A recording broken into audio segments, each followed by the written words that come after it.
ॐ वसुदेवसुतं देवं कंसचाणूरमर्दनं देवकी परमानन्दं कृष्णं वन्दे जगद्गुरुं। ভগবদ্গীতা পাঠের আগে প্রায়শই এই শ্লোকটি পাঠ করা হয়, উচ্চারণ করা হয়। বসুদেব সুতম দেবম, বসুদেবের যিনি ছেলে, কংস চাণূর মর্দনম, কংস এবং চাণূরকে যিনি মর্দন করেছিলেন অর্থাৎ হত্যা করেছিলেন, দেবকী পরম আনন্দম, দেবকীর খুব আনন্দের যিনি কারণ হয়েছিলেন, কৃষ্ণম বন্দে জগদ্গুরু, সেই কৃষ্ণকে, সেই জগৎগুরুকে আমি বন্দনা করি। আমরা আজকে পঞ্চদশ অধ্যায় পাঠ করছি। এই অধ্যায়টি মাত্র 20টি শ্লোক রয়েছে। এটি অনেক সময় সাধু সমাজে যখন একত্র তারা প্রসাদ গ্রহণ করে, দুপুরের খাওয়া দাওয়া করে, তখন এই অধ্যায়টি পাঠ করা হয়। এই অধ্যায় প্রথম শ্লোকে দেখা যাবে সৃষ্টি তত্ত্বের বিবরণ দেওয়া হচ্ছে।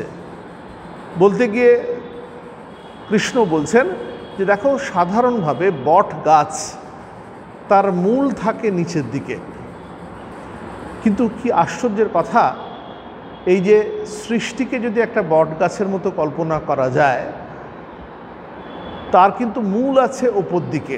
অর্থাৎ বট গাছটা যদি ঘুরিয়ে উল্টো দিক করা যায়, তার মূল যেমন ওপর দিকে চেয়ে থাকবে, সেই রকম এই সৃষ্টি জগতের মূল রয়েছে ঈশ্বরে, ব্রহ্ম। এই যে সৃষ্টি, এর বৈচিত্র্য নিয়ে অনেকগুলো শাখায় তা বিভক্ত হয়ে রয়েছে।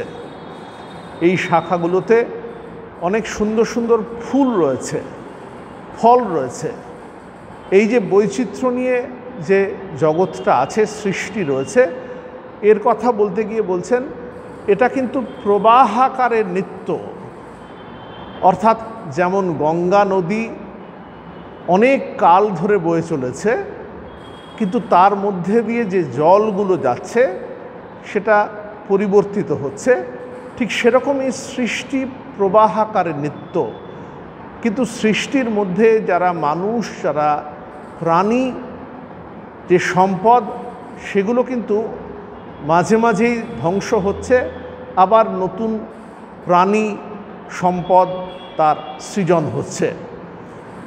এই একটা অসাধারণ কবি কল্পনা। আমরা এরই অনুরণন দেখতে পাই কঠো উপনিষদে।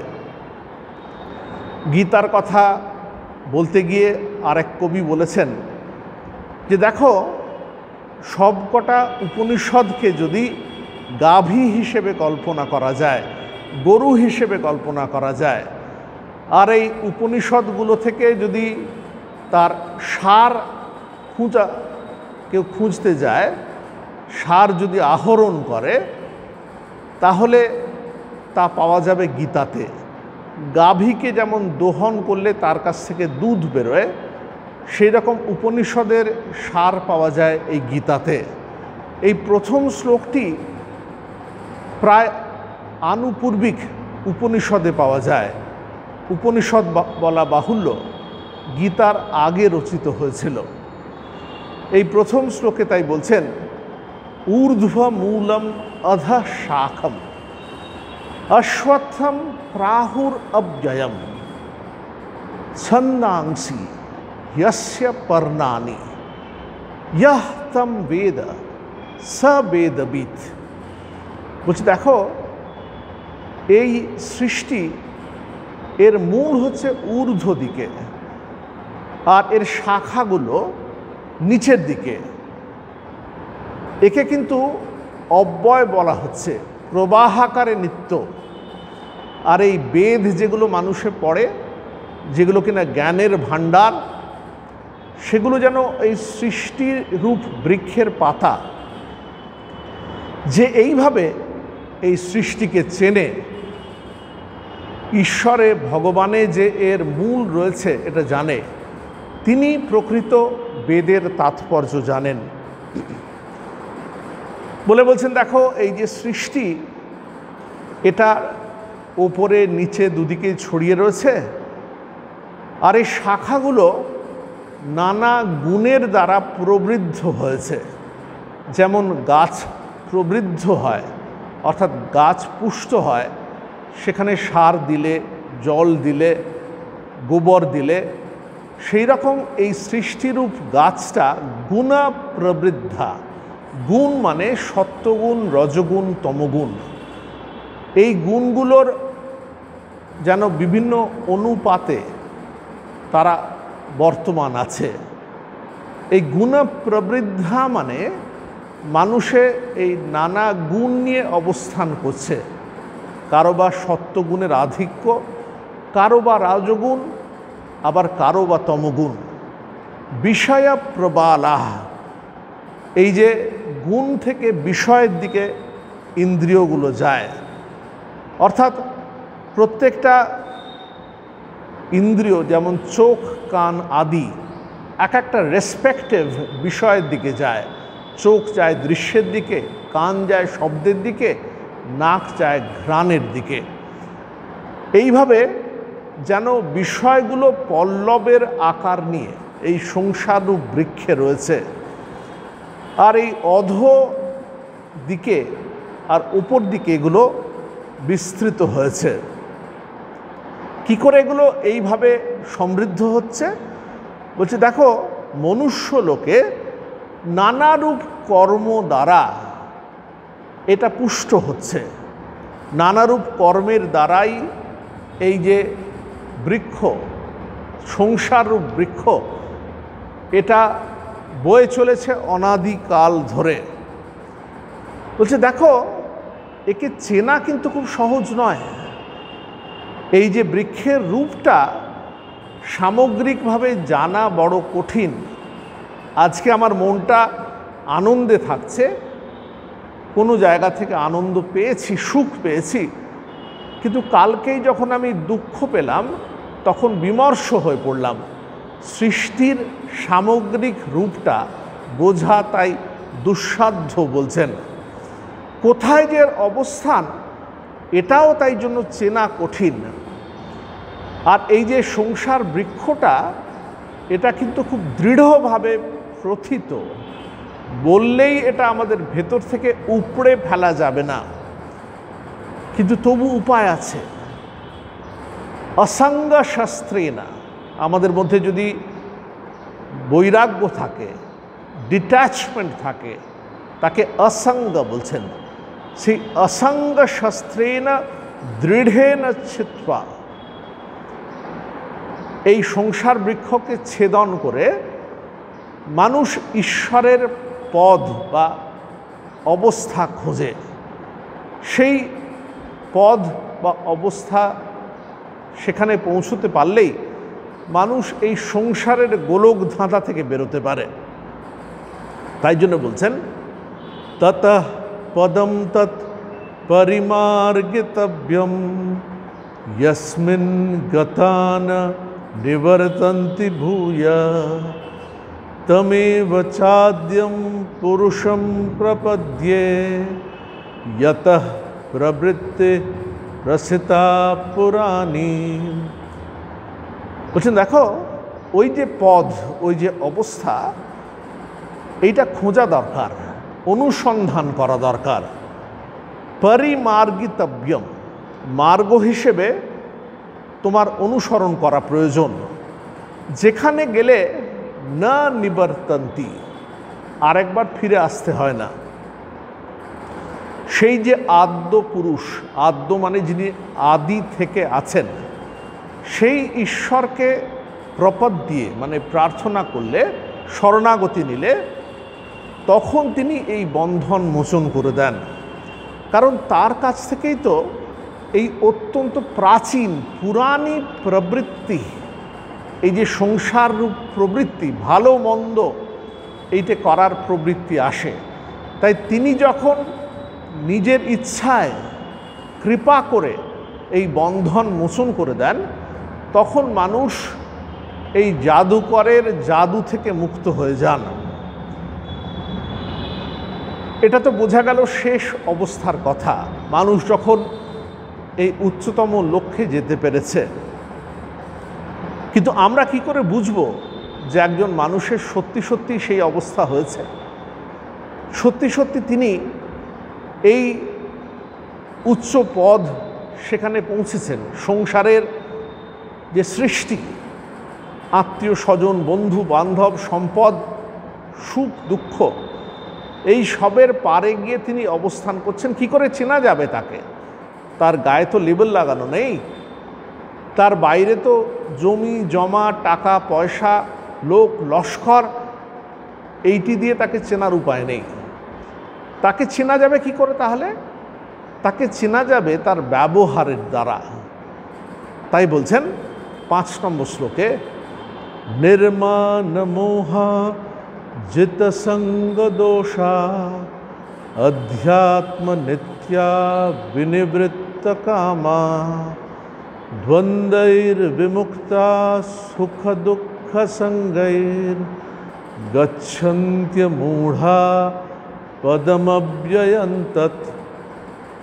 বলছেন এই যে মানুষ, ইনি মান আর মোহ, মান মানে অভিমান, আমি যে বড় এই ধারণা, আর মোহ, এগুলো থেকে তিনি গত হয়েছেন, নির্গত হয়েছেন।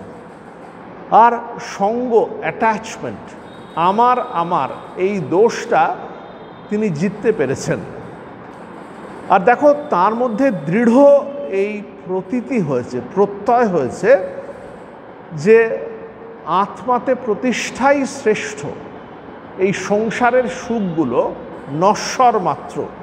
সেই যে নচিকেতা যমরাজকে বললেন না যে তুমি আমাকে জমি জমার প্রলোভন দেখাচ্ছ, দীর্ঘ জীবনের প্রলোভন দেখাচ্ছ, কিন্তু এই সব জিনিসই তো নশ্বর। একদিন এগুলো ইন্দ্রিয়গুলোকে ক্লান্ত করে দেবে। জরায়ন্তী তেজা। আমি তাই জন্য এমন কিছু চাইছি যা কিনা এই সুখ দুঃখের পারে।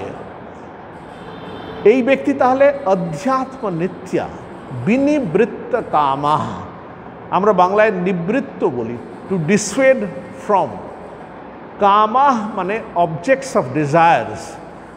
আমি আমার কামনা পূরণের জন্যে একটা একটা করে বস্তু সংগ্রহ করার চেষ্টা করি, আবার এই বস্তু সংগ্রহ করার জন্য ধীরে ধীরে আরও নতুন নতুন বাসনায় যুক্ত হয়ে পড়ি। আমি আগলে রাখতে চাই এই বিষয়গুলোকে, কোনোভাবে যেন সেগুলো চুরি না হয়, আমার কাছ থেকে যেন কেউ নিয়ে না যায়। কিন্তু এই ব্যক্তি কিন্তু এই ধরনের ডিজায়ার্স বা অবজেক্টস অফ ডিজায়ার্স, তার থেকে দূরে চলে যান। আর কি হন? কি দেখে তাকে চেনা যাবে? আর কি লক্ষণা রয়েছে তার মধ্যে?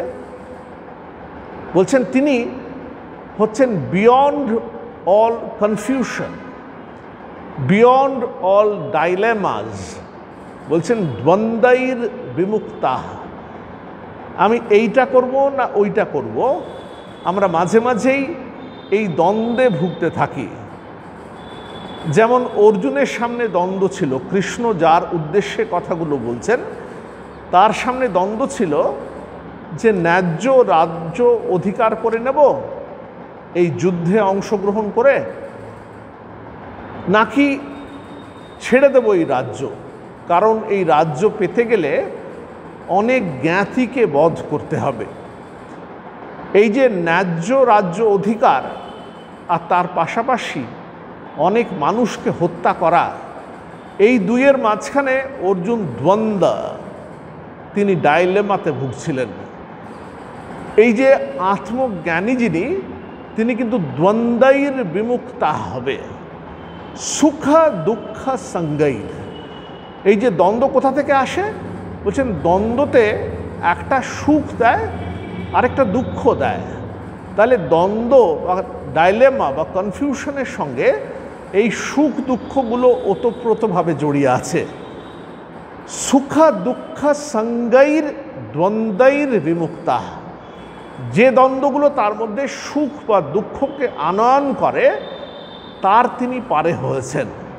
এমন হতে পারে যে যদি ডাইলেমা 1 হয় আর ডাইলেমা 2 থাকে, দুটো যদি দ্বন্দ্বের বিষয় থাকে, দুটোর মধ্যেই কিছু পরিমাণে সুখ আর কিছু পরিমাণে দুঃখ রয়েছে, এর মধ্যে কোনটাকে সে বেছে নেবে বুঝতে পারছে না। অনেক সময় আমরা তাৎক্ষণিক সিদ্ধান্ত নিয়ে নিই। অর্জুন যেরকম হঠাৎ বললেন কৃষ্ণকে যে আমি যুদ্ধ করতে পারবো না, গীতার প্রথম অধ্যায় যেটা রয়েছে, কিন্তু কৃষ্ণ তাকে বুঝিয়ে বলছেন এটা তোমার পক্ষে একদম শোভাকর হবে না, তুমি বিরাট ক্ষত্রিয় রূপে লোকে জানে, সেই তুমি যখন এইভাবে হৃদয় দৌর্বল্যম, হৃদয়ের দুর্বলতাতে ভুগছ, যখন তোমার মধ্যে আবেগ ইমোশনস এসে তোমার দৃষ্টির যে স্বচ্ছতা সেখানে বিঘ্ন ঘটাচ্ছে, এই সময় প্রয়োজন তোমার মধ্যে বিচারের। এই যে মানুষ যখন একটা বড় কোনো খুঁটিতে নিজের মনটা বাঁধতে পারে, তখনই কেবল তার মধ্যে থেকে ডাইলেমা বা দ্বন্দ্ব চলে যায়। এই জন্যই উচ্চ পদা বা উচ্চ অবস্থা বা ঈশ্বরীয় অবস্থাতে পৌঁছলে মানুষের মধ্যে থেকে দ্বন্দ্ব চলে যাবে, এটা বলছেন। আর কি হয়, গচ্ছন্তি অমূঢ়া, মূঢ় কথাটার মানে ফুল, কনফিউজড। তাহলে এই ব্যক্তি কিন্তু আর মূঢ় হন না। আমরা জগৎ সংসারে চলতে গেলে কিছু বিষয় নিশ্চিত হই, আবার নিজেদের অজানা বিষয়গুলো সেগুলোতে কনফিউজড, মূঢ় হয়ে যায়। কিন্তু যারা যথার্থ জ্ঞানী তিনি শীঘ্র এই অজানা যে মূঢ়তা তাকে অতিক্রম করেন।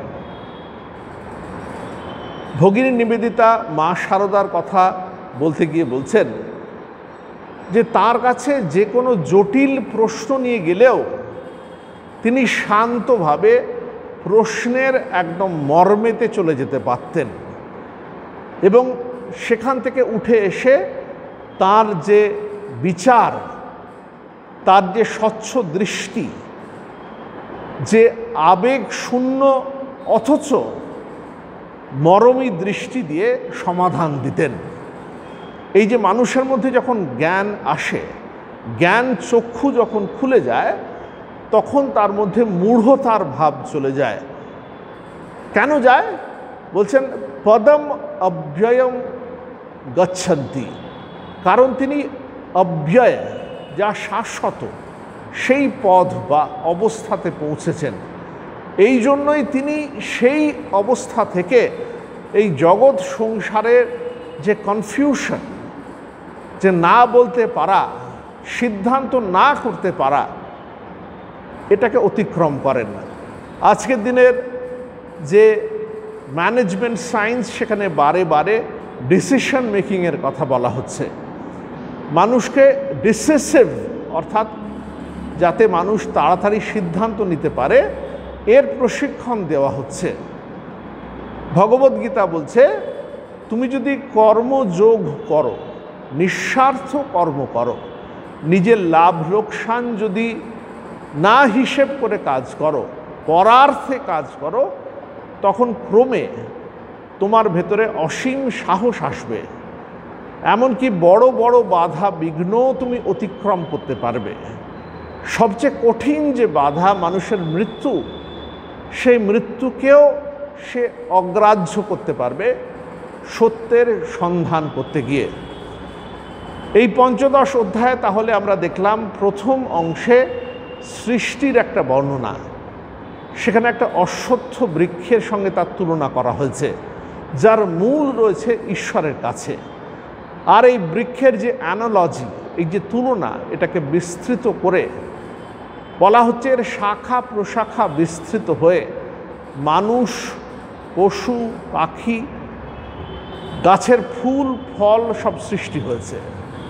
নানাবিধ কর্ম দ্বারা এই গাছে যেন সার দেওয়া হচ্ছে।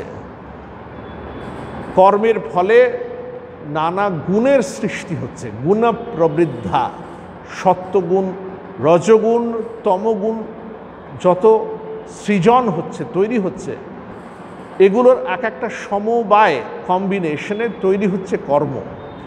আর তার থেকে আবার কর্মফল, আবার নতুন জন্ম। এই যে চক্রাকারে যে মানুষ চলেছে, মানুষ ইন মাইক্রোফর্ম, ছোট আকারে এই বিশ্ব চরাচর জুড়ে যে সৃষ্টি, তারই প্রতিনিধি। আমরা কি করে তাহলে এই সৃষ্টির পারে যেতে পারি? এই সৃষ্টির গোলক ধাঁধায় আটকে না থেকে কি করে এইটা কেটে বেরিয়ে আসতে পারি? বলছেন তা করতে গেলে তোমাকে এর পারে যেতে হবে। বলছেন দেখো, সেই পদা, সেই অবস্থা, সেইটা খোঁজা দরকার। পরিমার্গিতব্যম, যেখানে গেলে তোমার আর রিবার্থ, আরেকবার ফিরে আসা, জন্ম নেওয়া, সেটা নেই। না নিবর্তন্তি ভূয়ঃ, ভূয়ঃ মানে আরেকবার।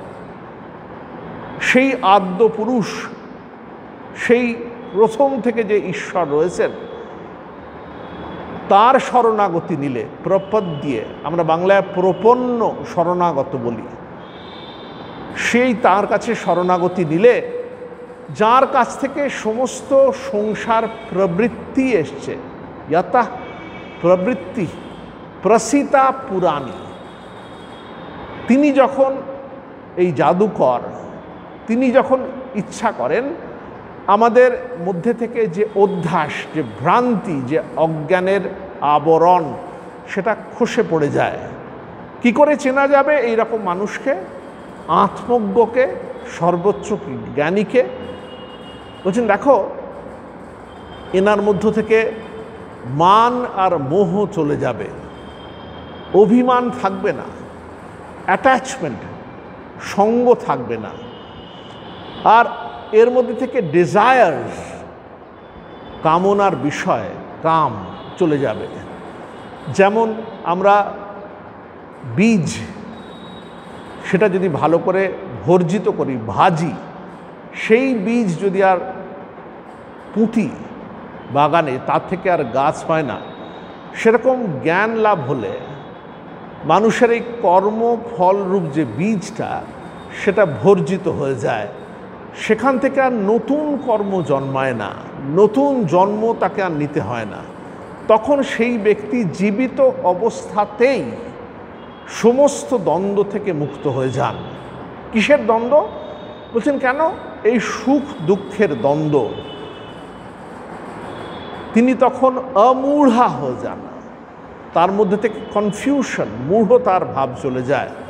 কারণ তিনি সেই অব্যয় শাশ্বত পদ বা অবস্থাকে লাভ করেন। এই উঁচু জায়গায় তার নিজের নৌকো বাঁধা থাকে বলে এই ব্যক্তি আর ভেসে চলে যান না। এই সংসার রূপ যে সমুদ্র, এর উথাল পাথালে তিনি নিজে হারিয়ে যান না। এই যে আত্মজ্ঞ, তিনি তখন এই জ্ঞান নিয়ে জগতে কাজ করে চলেন। বহুজন হিতায় বহুজন সুখায়, তিনি পরার্থে কাজ করেন, অন্যের সুখের জন্য কাজ করেন, নিজের জন্য কাজ করেন না। শুধু লোক হিতা চিকিৎসা তার থাকে, অর্থাৎ মানুষের হিতা মানে কল্যাণ, সেইটা তার করার ইচ্ছা থাকছে। চিকিৎসা মানে করার ইচ্ছা। এই যে আত্মজ্ঞের এই হচ্ছে লক্ষণ, এই হচ্ছে সিমটমস, এই দিয়ে তাকে চেনা যাবে। এই রকম কিছু লক্ষণা দ্বিতীয় অধ্যায়তে পাওয়া যাবে। 15 নম্বর অধ্যায়েতেও আমরা কিছু লক্ষণ পেলাম। আমরা আজকের পাঠ, এই 15 নম্বর অধ্যায়ের 5টি শ্লোকের পাঠ এখানেই শেষ করলাম। ওম শান্তি শান্তি শান্তি, হরি ওম তৎসৎ। শ্রীরামকৃষ্ণার্পণমস্তু।